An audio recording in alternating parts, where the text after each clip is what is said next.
அனைவருக்கும் வணக்கம். உங்கள் அனைவரையும் எம்கே சேனல் சார்பாக வரவேற்கிறேன்.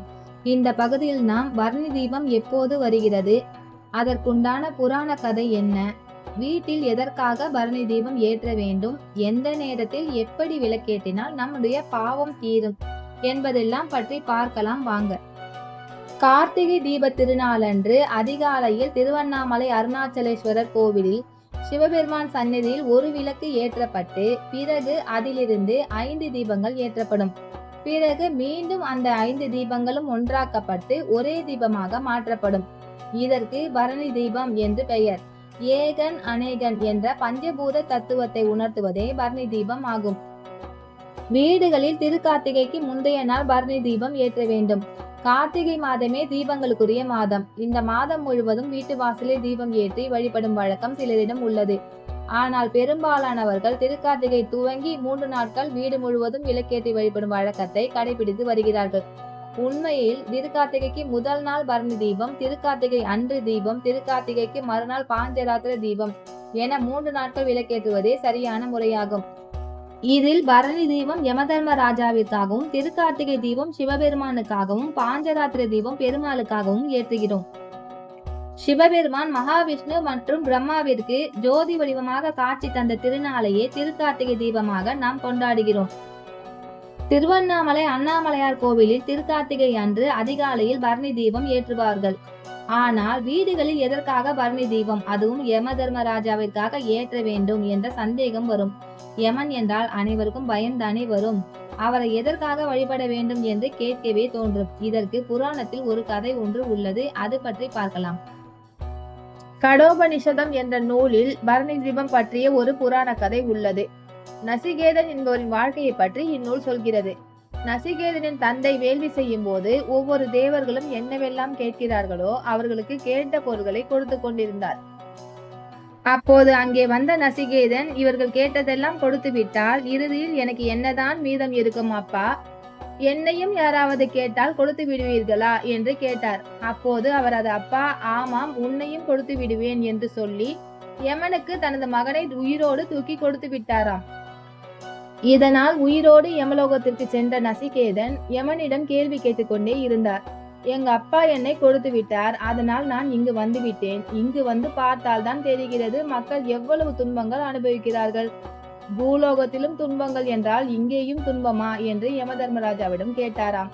இதனால் யமதர்மராஜா தர்மங்கள் என்ன என்பதை நசிகேதனுக்கு எடுத்துரைத்தார்.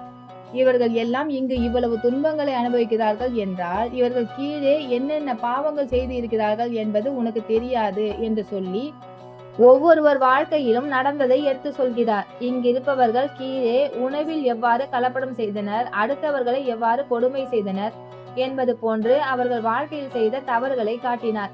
இதையெல்லாம் பார்த்த நசிகேதன், எல்லாம் சரிதான், ஆனால் மனிதர்களுக்கு இப்படியெல்லாம் செய்தால் அதற்கு எதிர்விளைவுகள் இப்படி இருக்கும் என்பதே தெரியாது. தெரியாமல் பலரும் தவறு செய்கிறார்கள். ஒரு தவறுக்கு இப்படியெல்லாம் தண்டனை இருக்கும் என்று தெரிந்தால் மனிதர்கள் தவறு செய்ய மாட்டார்களே என்று கேட்டார். அதற்கு, புராணங்கள், இதிகாசங்கள் போன்றவற்றில் பெரியவர்கள் சொல்லி இருக்கிறார்களே, ஆனால் இதை மனிதர்கள் கேட்பதில்லையே, ஒழுக்கமான வாழ்க்கையை கடைபிடிப்பதில்லையே என்று யமன் பதில் சொல்கிறார். இதை கேட்ட நசிகேதன், நீங்கள் தர்மராஜா இல்லையா? யமன் என்ற பெயரை கொஞ்சம் மறந்துவிட்டு தர்மராஜா என்ற பெயரோடு கொஞ்சம் யோசித்து பாருங்களேன். எங்களை போன்ற எளிமையான மனிதர்கள் வாழ்வதற்கு ஏதாவது வழி சொல்லுங்களேன். இந்த யமவாதனையில் இருந்து மீள்வதற்கும் வாழும் பொழுது நல்ல விஷயங்கள் நடப்பதற்கும் ஏதாவது வழி சொல்லுங்கள் என்று கேட்கிறார். அப்போது யமதர்மராஜா சொன்ன ஒரு விஷயம்தான் இந்த பரணி தீபம். கார்த்திகை மாதத்தில் வரும் பரணி நட்சத்திரத்தில் யார் ஒருவர் தீபம் ஏற்றி வழிபடுகிறார்களோ அது அவர்களுக்கும் அவர்களுடைய முன்னோர்களுக்கும் அவர்களுடைய எதிர்கால சந்ததியினருக்கும் மேல் உலகத்தில் உண்டான நலன்கள் அவர்களுக்கு கிடைக்கும் என்று சொல்கிறார். இதையெல்லாம் கேட்ட நசிகேதன், எனக்கு அனுமதி கொடுங்கள், நீங்கள் சொன்ன இந்த விஷயங்களை எல்லாம் நான் மக்களுக்கு சொல்கிறேன் என்று யமதர்மராஜன் அனுமதியை பெற்று அவர் இந்த பூலோகத்திற்கு வந்து சொன்ன பிறகுதான் மக்களுக்கும் தெரிகிறது பரணி தீபம் என்ன செய்யும் என்பது. அதனால் முதலில் பரணி தீபம் பற்றி நாம் தெரிந்து கொள்ள வேண்டும். அறியாமல் நாம் செய்த பாவங்களில் இருந்து நமக்கு விடுதலை பெற்று தருவது இந்த பரணி தீபம். கார்த்திகை மாதத்தில் வரும் பரணி நட்சத்திரம் அன்று எவர் ஒருவர் தீபம் ஏற்றி வழிபடுகிறாரோ அவரும் அவரது முன்னோர்கள் மற்றும் சந்ததியினர் தெரியாமல் செய்த பாவங்கள் அனைத்திலும் இருந்து விடுபட்டு யமவாதனையின்றி நலமுடன் வாழ்வார்கள். அது மட்டுமல்ல, மார்கழி மாதம் என்பதே தேவர்களின் விடியற்காலை என சொல்லப்படுவதால் அதற்கு முன்பு வரும் கார்த்திகை மாதம் அவர்களுக்கு இருளாக இருக்கும். அந்த சமயத்தில் நாம் நமது வீடுகளில் தீபம் ஏற்றி வழிபடுவதால் நமக்கு ஏற்படும் துன்பங்கள் நீங்கி தேவர்களின் அருள் கிடைக்கும். குறிப்பாக மகாலட்சுமியின் அருளும் கிடைக்கும். இந்த ஆண்டு பரணி நட்சத்திரம் 2/12/2025 செவ்வாய்க்கிழமை மாலை 6:24 மணி முதல் 3/12/2025 புதன்கிழமை அன்று மாலை 4:47 மணி வரை உள்ளது. எனவே நாம் 2/12/2025 அன்று மாலை 6:24 மணிக்கு மேல் பரணி நட்சத்திரம் துவங்குவதால் அன்று மாலை 6:30 மணிக்கு மேல் வீட்டில் விளக்கு ஏற்ற வேண்டும்.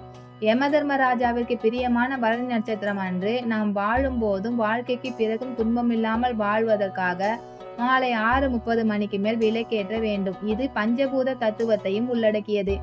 உலகில் உள்ள பஞ்சபூதங்களும் நம்முடைய உடலில் உள்ள பஞ்சபூதங்களும் ஒழுங்காக செயல்பட குறைந்தபட்சம் 5 விளக்குகள் ஏற்ற வேண்டும். ஒரு தாம்பூலத்தில் கோலமிட்டு அனைத்து திசைகளையும் பார்த்தவாறு வட்ட வடிவமாக 5 நெய் தீபங்கள் ஏற்ற வேண்டும். பூஜை அறையில் வழக்கமாக ஏற்றும் தீபங்களுடன் சேர்த்து 5 தீபங்களையும் ஏற்ற வேண்டும். மனைப்பலகையில் கோலமிட்டு அதன் மீதும் இந்த விளக்குகளை ஏற்றலாம். இந்த பகுதி உங்களுக்கு பிடிச்சிருந்தா லைக் பண்ணுங்க, கமெண்ட் பண்ணுங்க, சப்ஸ்கிரைப் பண்ணுங்க. நன்றி, வணக்கம்.